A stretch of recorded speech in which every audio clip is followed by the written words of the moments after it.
there, and welcome to Andrewschuk Academy.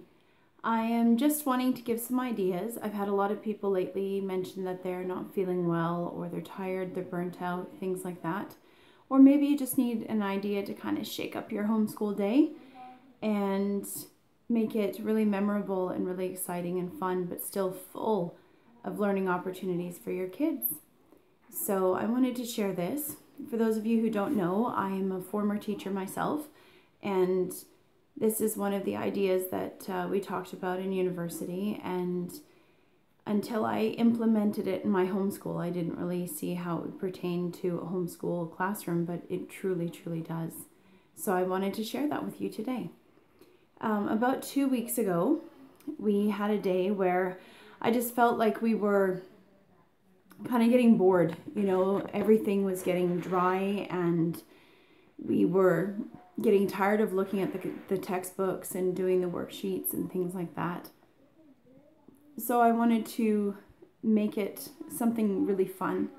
Also, I noticed on my shelves that we have all kinds of little learning kits and such that I always intend to get to, but we seem to never quite get there.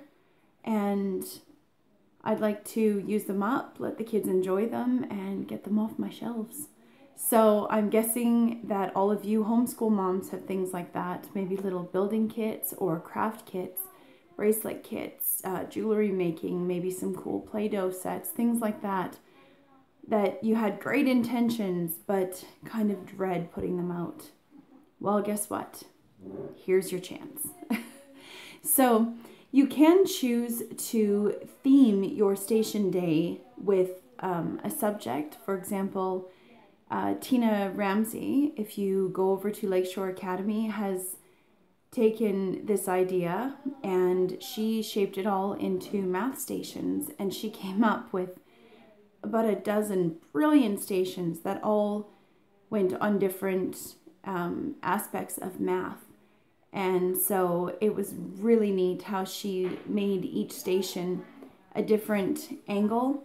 She has math in art, math logic, math in the real world, all things like this, in ways that would make this subject fun for the kids when they're enjoying the hands-on activities, and they forget the humdrum, boring existence of a textbook and answering black and white pages.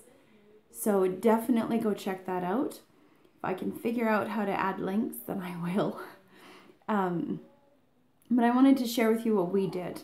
So I decided that something we needed some more of was some art, and also just to touch on each subject in a way that was fun, hands-on, unique.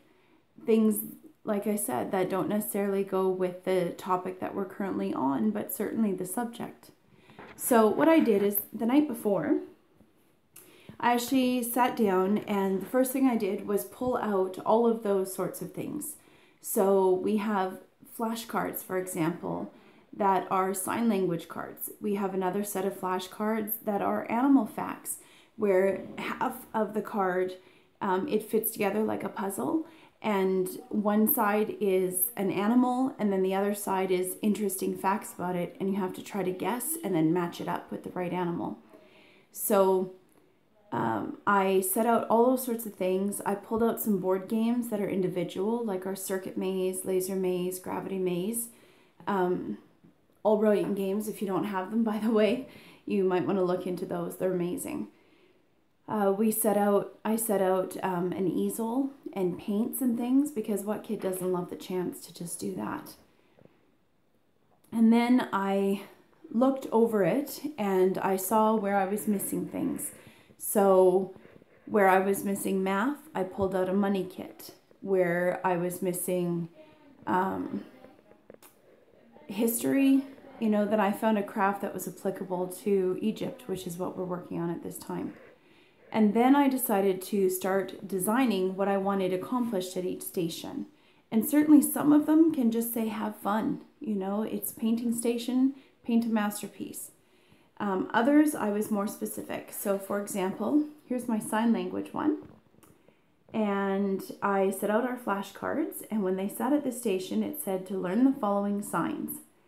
And I've got hungry, mom, brother, sister, love, cookie, and your favorite animal. And then the cards were not sorted in any way, so they had to flip through and find them. And generally they would get kind of distracted and interested in some other signs as well. And when it was done, they were saying, Mom, look, I know how to say cold, and I can say more. And did you know this is a sign for car? So that was really neat. Another one was to paint. So I set out the easel, I put paints, I put paint brushes, I set out a stack of construction paper, and this was this one here. It says, at the easel, choose a large paper and paint anything you would like. We ended up with some beautiful paintings from this. So that was really cool. The rocket craft. So I had this little rocket kit actually from Dollar Tree that had paper rockets, and I set them down and I set out glitter and markers and glue and scissors, little sequin things, and just let them go to town. Like it says here, decorate your very own rocket, put your name on it, and leave some supplies for everyone. There were a few things we had a little of, so I just wanted to encourage them to consider that, and their siblings, and they did fantastic. Match the fact, so this is a science station, and this one was the animal cards that I had mentioned, where they had to match them up, and they thought that was really fun. We had our money one, so using the money set, count out the change for all the cards. We have a money fun game that actually has cards that will say, you know, $1.35. And they have to set out the coins, and then they can flip the card over and it shows the coins so that they can check their answers. I set this one up in the bathroom, and it just said, in the mirror, paint your face anything you would like. We ended up with, my son had cool lightsabers, my one daughter had the Terminator on her face, one of them was a cat. They had an absolute blast, and this could be art, but I just really set it up to use the face paints and to give them some freedom of expression and to make it a fun station. Sorry, I just dropped these here, so I'm just grabbing them. Sorry about that. Pattern Play 3D. This would technically be a math station. So I set that out and said, build 5 different cards. Most of them stayed at that station until they had done double, triple, even all of the cards. They really got into it and loved just not having a time constraint. Math Minutes. These are the old Mad Minutes that I've downloaded off the internet, and I just said to complete several pages of Math Minutes, and I wrote out how many each child had to do. So 4 for my 12-year-old, 3 for the 10-year-old, 2 for the 8-year-old, and then I had also some addition pages for my littlest one to do. And then these also were from Dollar Store, All About Me, and I can show you these in just a moment. And I just said, find the information sheet, fill it out, be sure to make it colorful. And they totally did. And it asked questions like, when I grow up, I want to be, I want to live in, I want this as a pet. And they got to just use their imagination. They had a lot of fun. We actually had far more stations than that, but I've heard of stations in classrooms where they actually set a timer, so you could set like a 10-minute timer and then time's up and they rotate. I decided that I didn't want the time constraint, so I just set the stations out, and then I told them, when you're finished, find another station. If it's occupied, pick a different one. I have 4 children, and I set out 10 stations at first, all in little different areas. Even around the table, there'd be one on this side, one here, one on this side, you know, around the table, so that 4 kids could be there at 4 different stations. I made sure that every station was self-contained, so it had the markers, glue, glitter, whatever was needed for that station, readily set up there. In some cases, I had to like divide markers and things, and put part at this one and part at this one. Just that way they could just sit down and just get to it. And as they all completed a station, we had a penguin craft. When all four were done that, I cleaned that one up and then I set another craft out. So in doing that, they actually kept themselves busy for 6 or 7 hours working on these stations, and they tell everybody about it and say it was the best homeschool day ever. And I tell you, as a mom, it was amazing. They were so excited. They had so much fun. They were so proud at the end of the things that they had made and done and learned, and they're still raving about it. So I need to get myself organized, and I think that's going to become our Friday activity. So we will do our book work from Monday to Thursday, and on Fridays, I think we're going to always do stations. Sometimes we'll subject theme it, sometimes we won't. They loved it.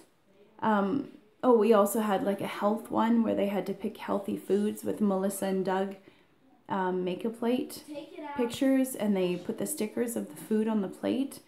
There's so many ways to make it fun. So if you are not feeling well, you're feeling tired, you're feeling bored with your homeschool, please try stations. Look at what you have and absolutely use them. I'm going to just quickly show you some of the things that came out of ours. And when they walked in, actually I had them put on a paint apron, and they wore that the entire time, so it minimized the mess. So here are some of the things. So this was a watercolor station. It was water pencil crayons, and then you put the water on after. And this is on artistic paper, same as this. Here's our penguin craft that we had. This was our rocket craft. These were some of the Make-A-Plates. So these are stickers that go on the Melissa and Doug pages. This was a science activity. We set out our chemistry set, and they had an experiment that they had to perform. This one here was a separating of colors on a special paper. So we certainly had a lot of fun. I highly recommend it, so give it a try. Throw together some stations and put a comment down below. Let me know how it turned out for you. Thank you so much for tuning in. Take care from Mandra's Czech Academy. Bye. Hey, Mom, break